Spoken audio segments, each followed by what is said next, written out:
قل هذه سبيلي أدعو إلى الله على بصيرة أنا ومن اتبعني وسبحان الله وما أنا من المشركين.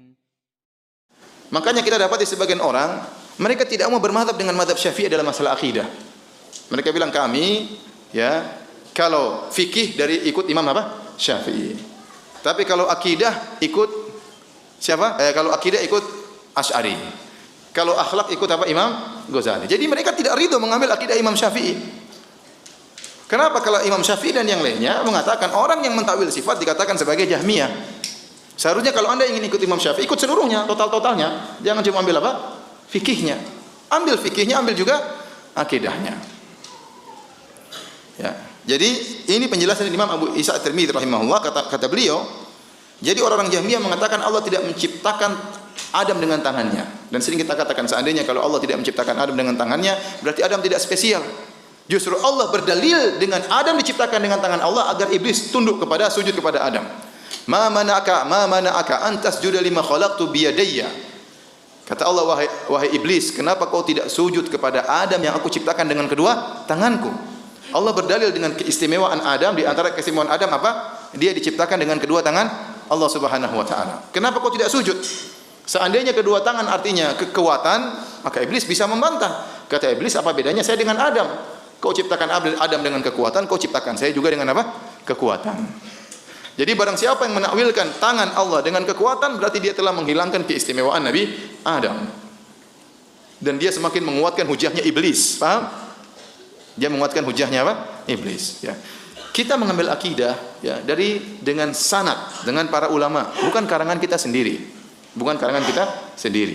Oleh karenanya waktu Ibnu Taimiyah ditanya tentang masalah akidah, dari mana diambil akidah, kata Ibnu Taimiyah, al-i'tiqad laisa li la yu'khadhu anni wa la yu'khadhu amman huwa akbaru minni. Kata Ibnu Taimiyah, akidah itu tidak diambil dari saya dan tidak diambil dari orang yang lebih hebat dari saya, tetapi diambil dari Al-Quran dan Sunnah. Wa ma ajma alaihi salaful ummah.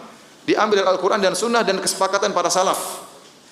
Karena mereka yang lebih paham tentang masalah apa? Akidah. Nah, sekarang kita nukil perkataan para salaf tentang tauhid, sifat-sifat Allah Subhanahu wa taala. Ya, bahwasanya orang yang mentakwilkan sifat-sifat Allah dinamakan dengan apa? Jahmiyah. Dinamakan dengan Jahmiyah. Makanya Imam Asy-Syarik bin Abdullah tatkala disampaikan bahwasanya orang-orang Mu'tazilah menolak sifat-sifat nuzul, bahwasanya Allah tidak turun di malam sepertiga malam yang terakhir, yang turun adalah rahmatnya atau apanya, adapun bukan Allah yang turun, maka Imam Syarik bin Abdullah berkata, tanyakan kepada mereka, dari mana mereka mengambil akidah mereka? Yang ngomong seperti itu siapa? Kalau kami mengambil dari Al-Quran dan Sunnah, dari para tabi'in, dari para salaf. Kalau mereka ngomong seperti itu, dari mana ngambilnya? Makanya kalau ada orang yang menolak sifat, tanya, kamu akidahnya dari mana? Dari mana ngambilnya? Makanya tidak semua orang dikatakan salafi. Disinilah perbedaan antara manhaj salaf dengan yang lainnya, ikhwan. Kenapa penting kita memahami manhaj salaf? Karena manhaj salaf adalah berpegang teguh dengan apa yang diyakini oleh para salafus saleh, bukan orang belakangan. Kemudian datang orang mengatakan semuanya salafi. Bagaimana semuanya salafi? Kemudian dikatakan ya Islam itu ya salafi. Benar Islam, salafi benar Islam. Ya, tetapi Islam bermacam-macam. Salaf ini untuk membedakan mana pemahaman yang benar dengan pemahaman yang tidak benar. Pemahaman yang benar diambil dari pemahaman salaf, para sahabat, para tabi'in, para tabi'ut tabi'in. Dalam masalah akidah, ngambil dari mana? Kita ngambil dari para salaf. Tadi saya sebutkan para ulama. Saya sebutkan para ulama yang tinggal hidup di abad kedua dan abad ketiga, yang mereka menemukan bid'ah-bid'ah seperti ini, maka mereka bantah. Mereka bantah. Bagaimana kita menamakan semua orang salafi sementara mereka sendiri tidak mau menamakan diri mereka salafi? Paham? Antum kalau ketemu sama sebagian kelompok, antum salafi, mereka enggak mau karena mereka tahu mereka berbeda dengan pemahaman salaf. No, ente salafikan dia sementara dia tidak mengaku diri sebagai apa? Salafi. Bahkan sebagian mereka mengejek salafi. Di mana manhaj salaf kemudian dibawa zaman sekarang? Karenanya para hadirin dan hadirat yang dirahmati Allah Subhanahu wa taala, kita berbicara tentang masalah akidah yang kita ingin kita meninggal bertemu dengan Allah di atas akidah yang benar. Ya, di atas akidah yang benar, bukan akidah yang menyimpang, bukan akidah yang batil. Ini bukan perkara sepele, makanya para ulama menulis buku membantah mereka dari dulu. Karena penyimpangan dalam hal ini penyimpangan dalam masalah akidah, ya. Orang-orang Nasrani ya salah menyimpang dalam masalah tauhid asma wa sifat.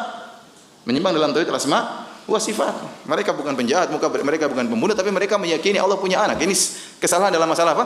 Sifat. Kalau kita bicara tentang akhlak, apa masalahnya kalau Allah punya anak? Kalau kita bicara tentang masalah akhlak, ya. Orang meyakini Allah punya anak juga bisa berbuat baik, itu tidak? Banyak orang Nasrani juga akhlaknya mulia. Faham? Sebagian orang menggampangkan, sudah kita masalah enggak usah dibahas, enggak masalah. Yang penting kita baik-baik. Orang Nasrani juga baik. Allah menyatakan mereka sesat bukan karena mereka berakhlak buruk, mereka akhlaknya baik orang Nasrani. Tapi mereka dikatakan sesat karena salah berakidah tentang siapa? Tentang Allah Subhanahu wa taala.